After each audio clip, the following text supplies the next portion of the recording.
Here I've got Realme 5 Pro, and let me show you how to activate and use camera timer on the following device. So at first you have to open the camera app, then click on the settings icon, and now over here you'll notice timer. Just click here and you can pick either 3 or 10 seconds. Let me choose 10 seconds.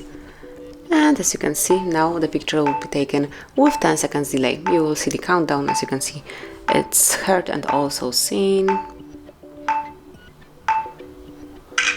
And that's it. Then you can switch it off the same way. Just tap on the settings, pick timer and click on off. And now the picture will be taken right after the click. So this is it. This is how you can activate and use timer in your device. Thank you for watching. Please subscribe our channel and leave the thumbs up.